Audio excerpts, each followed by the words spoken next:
same sound by rubbing its scales together. It's a really nice example of mimicry.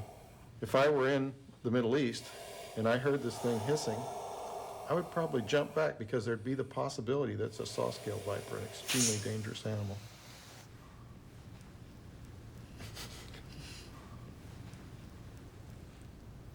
Okay.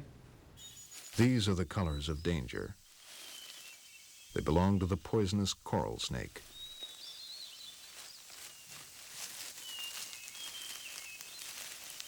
But this snake, the tantilla, has similar color markings.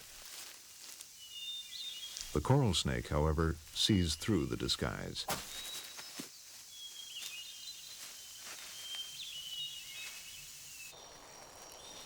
Other snakes are better mimics. These colors belong to a group of snakes known as the false corals.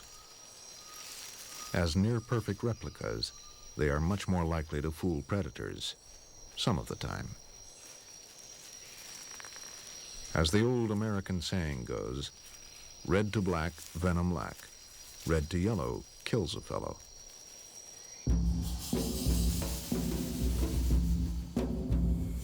All 2,700 or so snake species of today are descended from one common ancestor.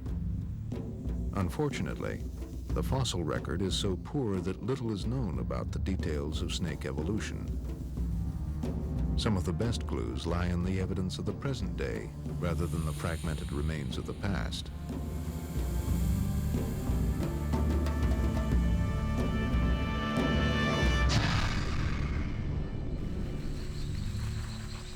Consider the Bushmaster.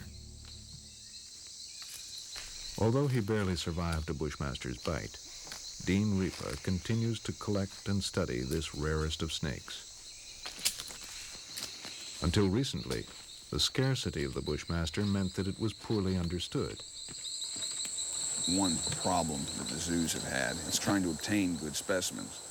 And that's kind of where I came in and how I found myself collecting Bushmasters and able to support myself while I was doing it.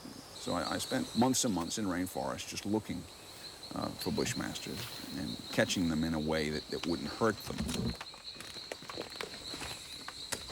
The Bushmaster is basically found over most of South America and parts of Central America. It requires a specific environment, and that's best met in a cool, dark, humid area like a rainforest. Well, the Bushmaster certainly is the ultimate snake in that it is so unique and so strange to most of the other snakes. And its rarity, of course, makes it the ultimate thing for herpetologists to go out and find. It is the largest of all vipers, and perhaps the heaviest of all poisonous snakes, reaching a weight of in excess of 40 pounds. It's the only New World pit viper that lays eggs. It has a spine in its tail, which is completely unique to that genus, which it vibrates in the sticks or leaves to produce a warning sound like a rattlesnake.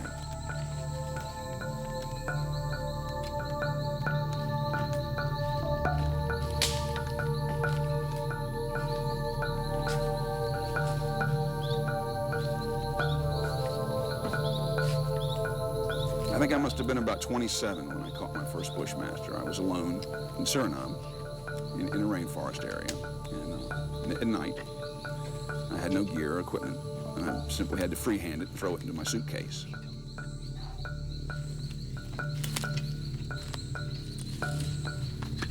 One case I was chased, a Bushmaster left a safe burrow and actually pursued me a distance of about 10 meters through the forest. This snake sometimes is a very dangerous customer.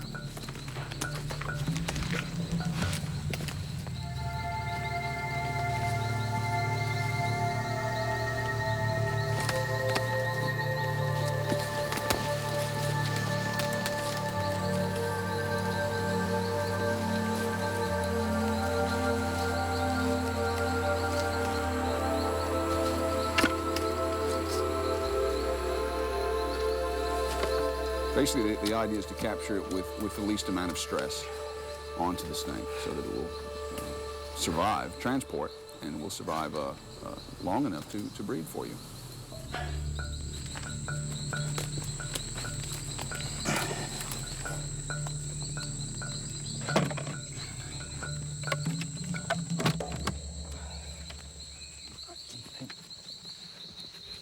You of course, bear in mind that it's all still a matter of luck. Good job. Good job. Success. You may walk for 2 days and find one, or you may walk for 3 months and not see one. Back in the United States, Dean Ripa has successfully bred the blackhead bushmaster and now has over 40 specimens in captivity.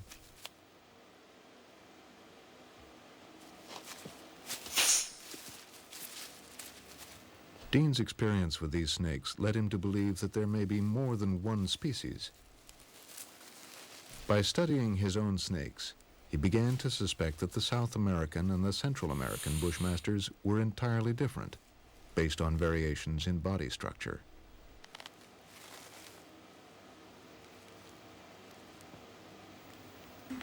Harry Green and Kelly Zamudio at Berkeley were testing a similar idea.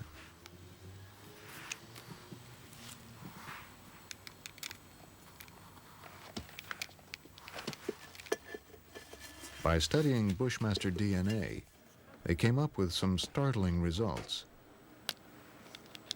What was once considered a single species, they actually found to be 3.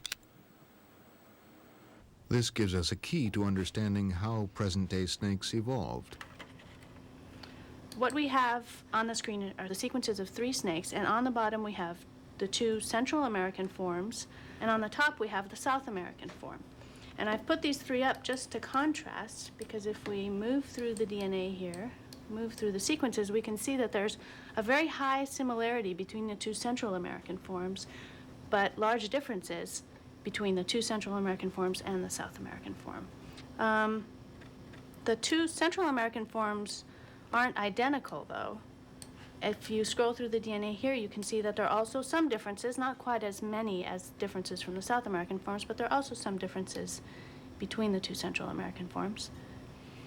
Okay, so from these raw data, the sequences and the differences between the different subspecies, we can reconstruct an evolutionary tree that clearly indicates the relationship between the subspecies and the evolutionary history of the species as a whole. The South American bushmasters were separated from those in Central America by the uplifting of the Andes over 12 million years ago. Then a mountain chain running down the middle of what is now Costa Rica separated the Central American bushmasters, resulting in the evolution of 3 separate species of snake.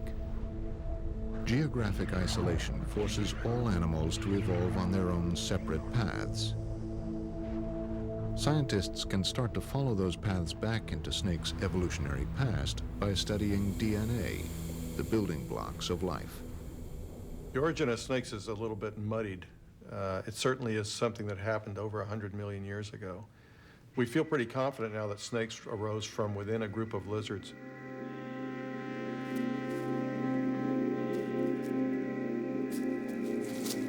Whatever those lizards were, at some critical point, they are thought to have become burrowing creatures, prompting a fundamental change in body plan. If you look among these groups of lizards, the loss of limbs and elongation of the body is something that happened evolutionarily over and over again, probably dozens of times. And it's as if certain groups of lizards have experimented with losing their legs and becoming elongate, crawling creatures. Most of those experiments don't seem to go very far. We only have a few species remaining today. One of them really took off, and that's snakes.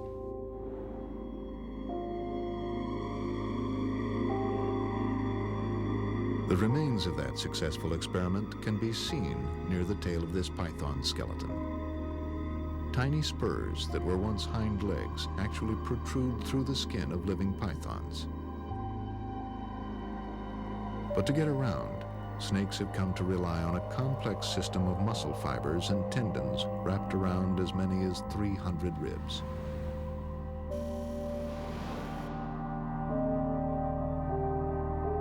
Flexing particular muscles allows snakes to move in several ways.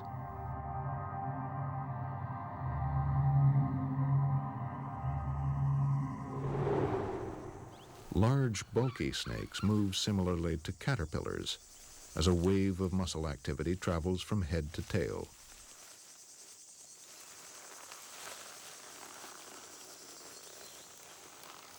Called rectilinear locomotion, it involves gripping the ground with the edges of their belly scales and dragging themselves forward.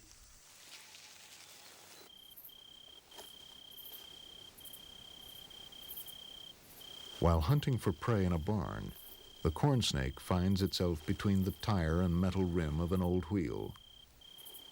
Unable to move from side to side, the snake is forced to move more like an accordion. But this concertina movement requires a lot of energy. Once free of the wheel, it resumes its usual motion.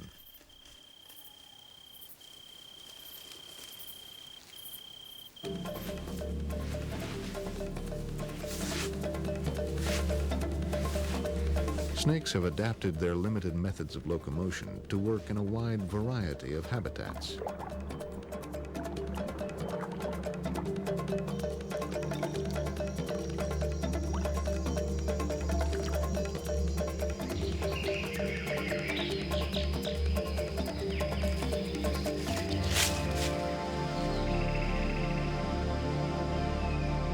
Through their unique evolution, snakes have proven that you don't need limbs to run, to climb, to jump, or to swim.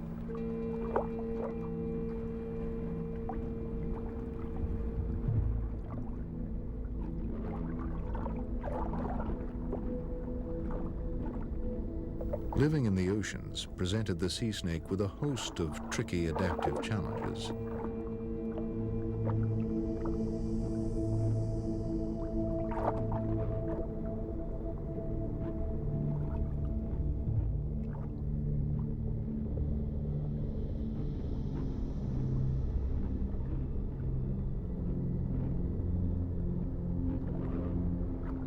A paddle-like tail and a keel that runs along its belly allow the sea snake to glide effortlessly through the water.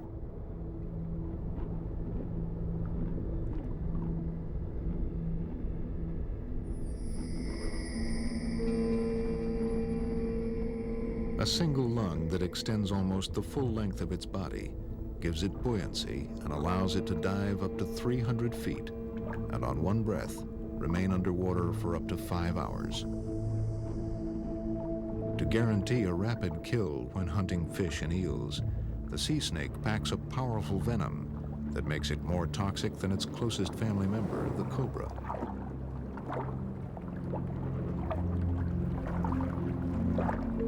Having adapted so well to the ocean, dry land is not an option for many sea snakes.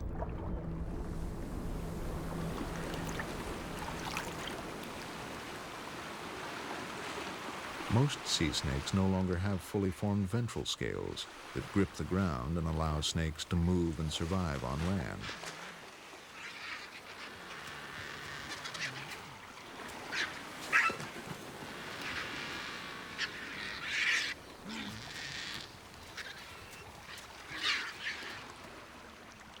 The ventral scales are wide, flat belly scales.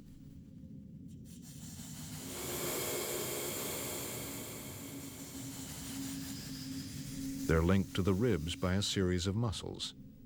Acting in concert with other belly scales, they perform like the treads on a tire, making their dragging movement possible.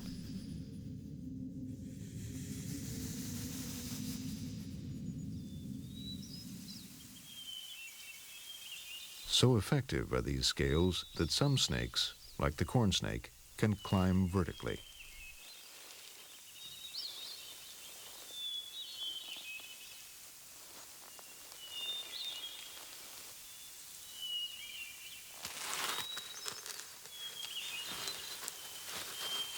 Snake scales are actually part of the skin and not just a covering.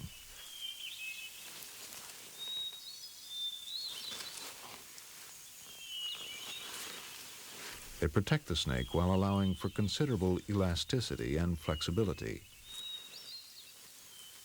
But their uses may be as varied as their remarkable patterns and colors.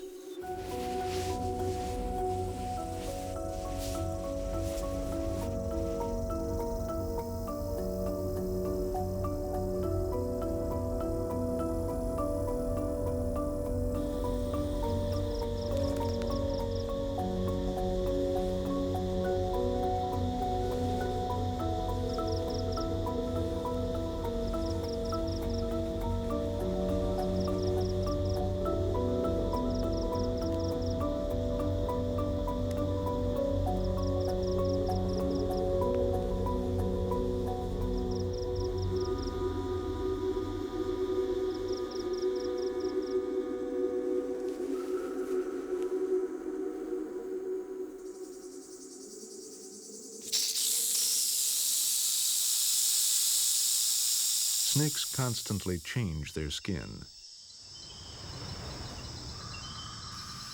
Live cells beneath the surface separate and add to the cells above.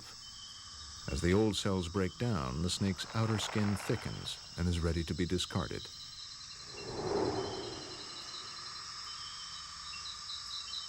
A transparent scale known as the brill and covering the eye takes on a milky hue, the clearest sign of the transformation to come.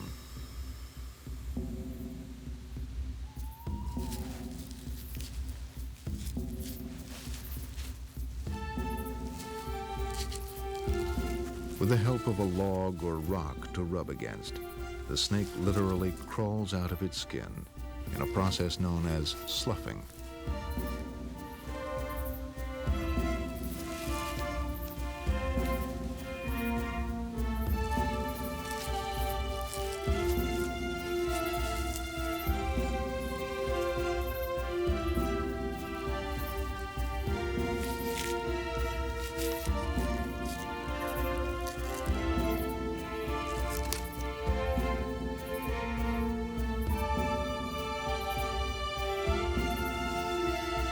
Only a ghost-like trace of the snake's pattern and coloration is left in the sloughed skin. The pigment cells that give snakes their often brilliant colors remain with the snake itself.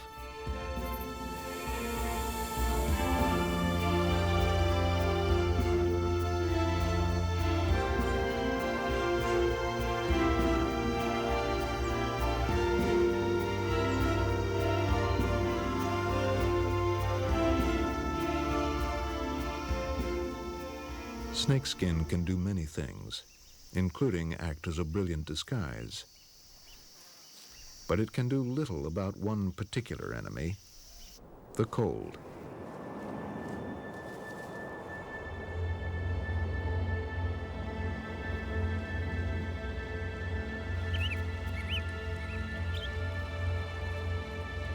Snakes must rely on their external surroundings to warm up or cool down, unlike mammals and other creatures that can regulate their body temperatures. That's why snakes cannot survive north or south of 69 degrees latitude. The red-sided garter snakes of North America deal with winter temperatures of minus 40 degrees by hiding underground in the thousands.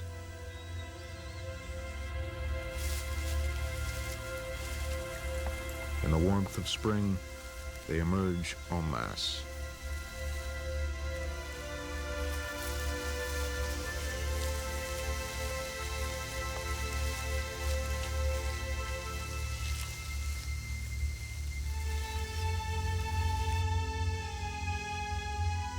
To a geologist, this is a simple limestone sinkhole. But to a biologist, this is a gold mine.